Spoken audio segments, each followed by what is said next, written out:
Keesokan harinya menjadi jadwal Kim mengantar Ryuna ke rumah Dodo. Mereka tak pergi sendiri karena mereka ditemani oleh Paman Syam. Namun di kesempatan kali ini, Kim yang menyetir sementara Ryuna duduk di bangku penumpang tepat di belakangnya. Kalau mereka enggak mau jujur, sementara kita enggak tahu kejadian saat itu, Kim merasa frustrasi. Sebab selain Ryuna yang berdalih berkas pengobatan Ryuna sudah tidak ada, selain Ryuna yang sudah tidak ingat. Kim khawatir, mereka tak bisa mengungkap fakta yang sesungguhnya, meski mereka yakin, Dodo dan orang tuanya memang bermasalah. Ryuna, kamu punya catatan pinjaman orang tua kamu ke bos kalian? Biasanya kan, kalau catatan hutang dan angsuran, ada masanya dari kapan itu terjadi. Sudah disetorin atau dipotong berapa pinjamannya. Ini memang hanya bisa untuk mengungkap sebagian kejahatan mereka. Sebentar, Paman cek kecelakaan atau kejadian yang kiranya berkaitan sama kamu. Karena jika memang kalian sudah sampai naik bus buat pulang kampung, kemungkinan besar terjadinya kecelakaan ya saat di tempat peristirahatan. Paman Syam berbicara dengan pelan dan sangat tertata. Setelah bertemu dengan Dodo sekeluarga, Paman akan mendatangi rumah sakit terdekat rest area menuju kampung kamu. Paman akan mencari tahu kecelakaan yang kiranya terjadi di saat kamu sedang pulang kampung. Harusnya ini efektif, lanjut Paman Syam. Ryuna yang sejak awal sudah menjadi pendengar baik, dan memang jadi bingung karena harus menghadapi hal pelik, tapi bukti yang dimiliki justru sangat sedikit, berangsur menunduk sekaligus merenung keras. Iya, Ryuna memaksa otaknya untuk berpikir keras agar ia bisa memecahkan kasusnya dan orang tuanya dengan Dodo sekeluarga. Terlebih sejauh ini, Dodo sekeluarga benar-benar tidak manusiawi. Seolah Ryuna dan orang tuanya menanggung beban hutang yang sangat besar, hingga setiap pekerjaan benar-benar tidak boleh untuk nanti, dan Ryuna sekeluarga benar-benar tidak pernah beristirahat. Malahan, orang tua Ryuna justru penyakitan dan berakhir meninggal. Masuk akal enggak sih? Sampai ada ancaman dipenjarakan atau malah dibunuh asteris, karena orang tuaku beneran takut banget ke Dodo apalagi keluarganya. Pernah, Dodo. Dia beneran kurang ajar, dia. Ngintip aku pas aku mandi, aku enggak terima dan aku ngamuk, Orang tua Dodo enggak terima dan nyuruh orang tuaku buat gebukin aku. Orang tuaku beneran gebukin aku, tapi sambil nangis. Dan ini bikin aku mikir, memang ada sesuatu. Ucap Ryuna yang sudah langsung berkaca-kaca. Pokoknya wajib diusut ya, Paman. Ucap Kim yang telanjur dendam. Sekitar setengah jam kemudian, sampailah mereka di kediaman orang tua Dodo. Seperti yang Kim maupun Paman Syam yakini, rumah orang tua Dodo terbilang kecil, dan bahkan tak pantas disebut orang kaya. Keberadaannya saja di pemukiman padat, terbilang kumuh dan tidak ada rumah mewah apalagi sampai yang seperti rumah Kim. Kebanyakan rumah di sana berukuran kecil. Sebagian besarnya bahkan tidak memiliki garasi hingga mobil-mobil terparkir di sepanjang jalan yang sebenarnya sudah sempit. Kim bahkan tak berani membawa mobilnya masuk lebih jauh. Sengaja memarkirnya di depan, memilih jalan kaki sambil menggandeng Ryuna yang ia pergoki sangat sakit hati pada Dodo sekeluarga. Paman Syam memimpin jalannya perjalanan dan kini masih menekan nekan bel. Setelah 5 menit menunggu, seorang wanita keluar. Wanita yang terlihat sangat tidak menjaga penampilan dan rambut panjangnya awut-awutan dalam cepolan asal itu, berkeringat parah tampak sangat kelelahan. Dari semua wajah di sana, ia sudah langsung mengenali wajah Ryuna. Duh Mbak Ryuna, akhirnya kamu pulang. Itu dari kemarin, si ibu sama bapak ngamuk-ngamuk terus gara-gara pesanan banyak, tapi sejak enggak ada Mbak, kami memang kewalahan. Dan Dodo bilangnya, Mbak Riuna enggak mungkin balik, ucap si wanita bernama Santi dan kiranya berusia di akhir kepala 2. Setelah menyimak itu, Kim yang masih menggandeng erat sebelah tangan Riuna dan sampai detik ini masih memakai topi putihnya sengaja menunduk, berbisik ke telinga kiri sang istri.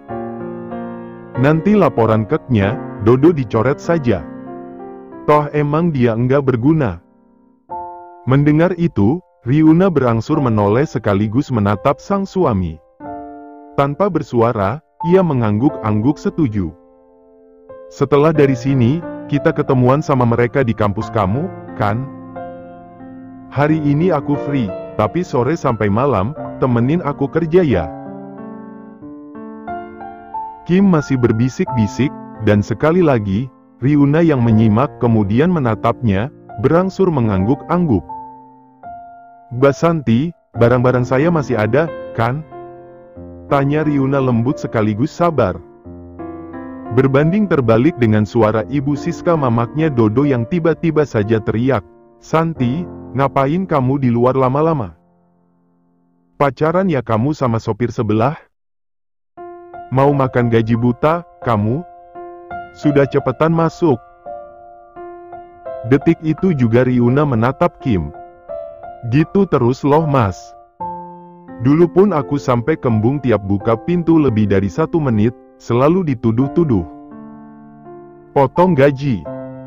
Makanya ini, mending Mbak Santi aku bawa sajalah mas.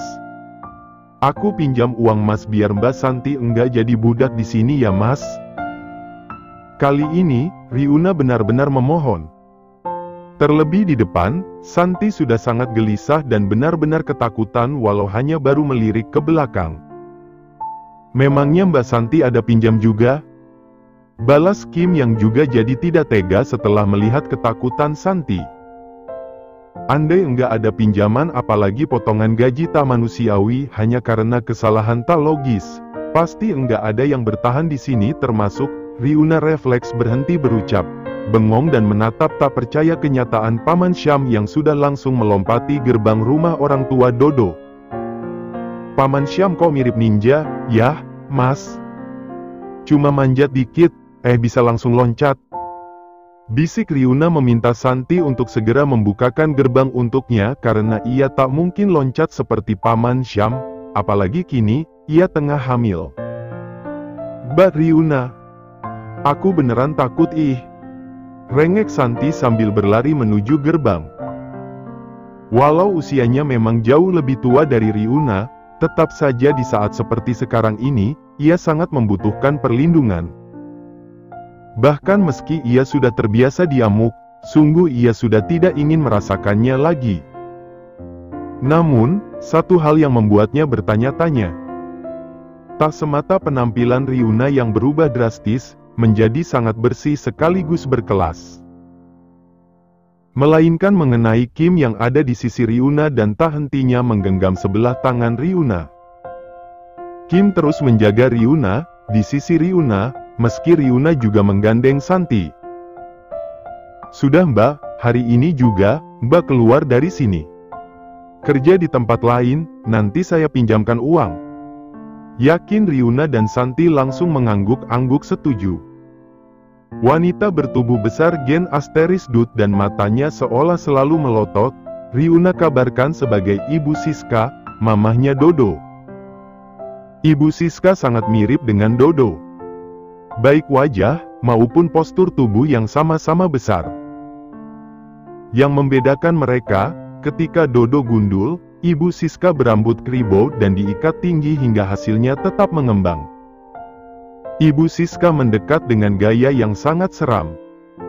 Sekelas Riuna yang sudah digenggam sekaligus didampingi Kim saja takut. Riuna mendekap sebelah lengan sang suami menggunakan tangannya yang tidak digenggam Kim. Mas, lapor Pak RT sama RW.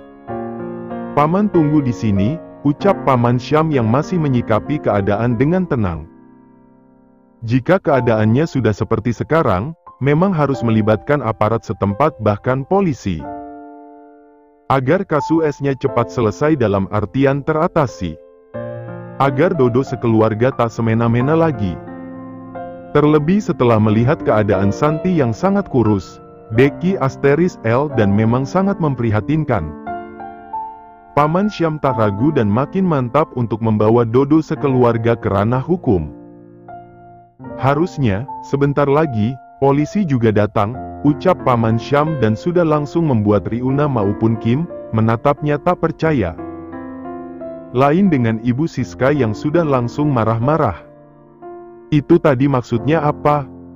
Ngapain polisi datang ke sini? Mau lihat bisnis catering saya? Ucap Ibu Siska meledak-ledak. Ia sudah langsung teriak lantaran Santi justru pergi dengan Riuna dan Kim, selain ia yang sampai detik ini belum mengenali Riuna akibat penampilan baru Riuna. Heh, Santi. Kamu mau kemana? Mau saya pecat kamu, makan gaji buta? Mau potong gaji, kamu mau saya laporkan ke polisi? Terbiasa semena-mena, membuat Ibu Siska tidak menyadari apa yang ia lakukan.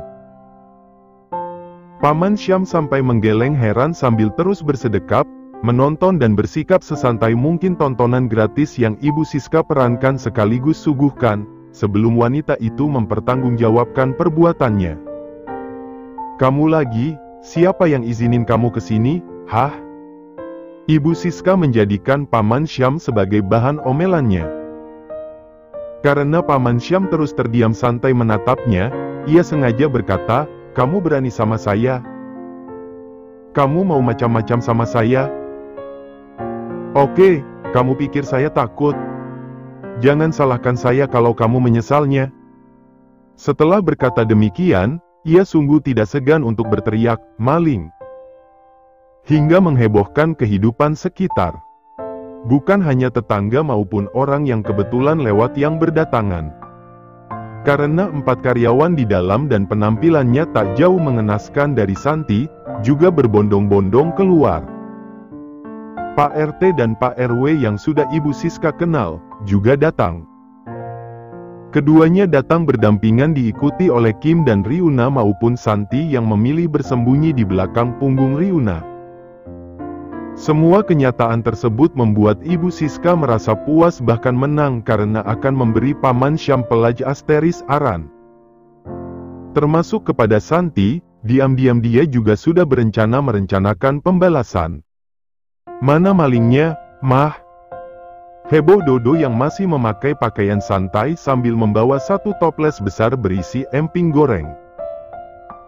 Walau suasana mencekam, bahkan paham sang mamah meneriakkan, maling, tetap makan dan membuat mulutnya sibuk mengunyah, tak ubahnya kewajiban untuk seorang Dodo. Namun ketika tatapannya memergoki wajah Kim, juga seorang wanita berhijab di sebelahnya yang ternyata Riuna, Dodo refleks melepaskan toples besarnya hingga emping renyah yang terasa nikmat, berhamburan dari sana. Yang membuat Dodo makin panik, tak lain ketika mobil polisi juga berhenti di depan gerbang rumah orang tuanya.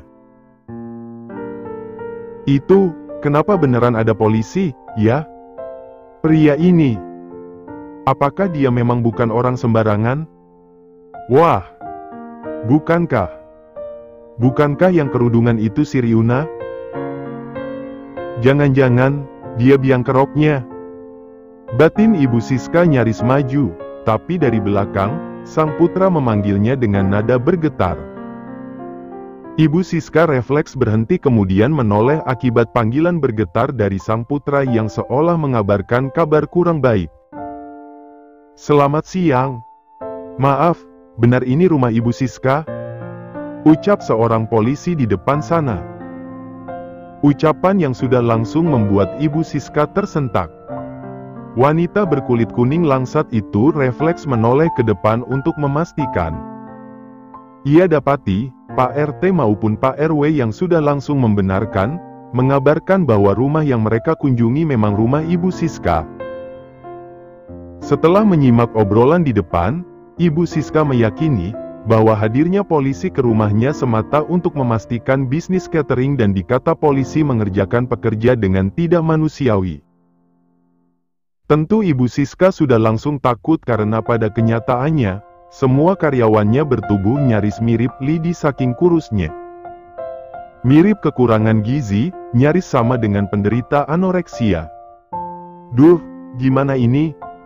Ngumpetin mereka sudah enggak mungkin, pikir Ibu Siska ketar-ketir. Namun melalui lirikan tajam matanya yang terlihat selalu melotot, ia meminta pekerjanya untuk bersembunyi. Cepat pada ngumpet ke gudang, bisiknya pada keempat pekerjanya yang masih melongok dari sebelah pintu di sebelah Dodo. Keempat pekerja yang Ibu Siska suruh, tampak bimbang karena jujur saja, mereka juga ingin bebas dari sana. Namun andai mereka tidak menurut, mereka juga sadar, hukuman yang akan mereka dapatkan, akan jauh lebih berat. "Bakek, sini, Mbak. Ayo, pada kesini!" teriak Riuna benar-benar lantang. Tekadnya sudah bulat, yaitu membebaskan teman-temannya di sana. Teman-teman yang memang belum selama dirinya menjalani kerja Rod Asteris I dan dikit-dikit potong gaji. Kim yang tak mau sesuatu yang fatal sampai menimpa sang istri yang sedang hamil, terus mendampingi. Malahan, Kim mengambil alih langkah, tetap memimpin langkah cepat yang lebih dulu Riuna mulai. Tak beda dengan Kim, Paman Syam yang tak mau Kim apalagi Riuna kenapa-kenapa, juga langsung siaga. Paman Syam juga yang menangkis serangan Ibu Siska ketika wanita itu mencoba menghalang-halangi langkah Riuna yang mendekati keempat pekerja yang tersisa di balik pintu. Suasana mendadak ramai karena Ibu Siska tak segan meraung-raung menyerupai orang kerasukan arwah lain. Ibu Siska juga memukul-mukul dadanya menggunakan kedua tangan, bersikap seolah dirinya korban. Yang ada di sana dan sebagian besar sudah langsung menjadi penonton, jadi bingung sendiri pada apa yang Ibu Siska lakukan. Namun beberapa detik kemudian, setelah dihampiri Pak RT dan Pak RW, Ibu Siska mendadak bangun. "Ini kalian pada ngapain? Kenapa kalian bikin keonaran di tempat saya? Saya tidak terima ya. Saya akan perkarakan ini ke Kapolri bahkan Presiden. Bisa-bisanya kalian melukai hak asasi manusia yang saya miliki," tegas Ibu Siska yang sudah langsung menatap marah Riuna. Seperti biasa, Riuna berani membalasnya dengan tatapan tak kalah marah. Bahkan dari semuanya, memang hanya Riuna yang berani melakukannya. Sebab, sekelas keluarganya termasuk suami Ibu Siska saja, tidak berani dan memang tidak ada yang berani kepada Ibu Siska. "Ibu Siska, saya, Riuna. Saya menuntut keadilan untuk diri saya, almarhum orang tua saya, dan juga karyawan lainnya. Ayo kita selesaikan semuanya melalui hukum seperti yang selama ini, Ibu Siska ancamak Asteris An kepada kami di setiap kami menuntut hak kami sebagai pekerja yang selalu diperkerjakan tanpa kejujuran gaji," tegas Riuna mencoba member Asteris ontak. Riuna benar-benar tak akan melepaskan Ibu Siska. Ia tak akan melepaskan kesempatan emas terlebih memiliki Kim membuatnya lebih mudah dalam mendapatkan segala sesuatunya. Tak peduli, meski Ibu Siska sudah langsung menatapnya sangat marah, bahkan kedua tangan berkuku panjang runcingnya juga nyaris mencakarnya.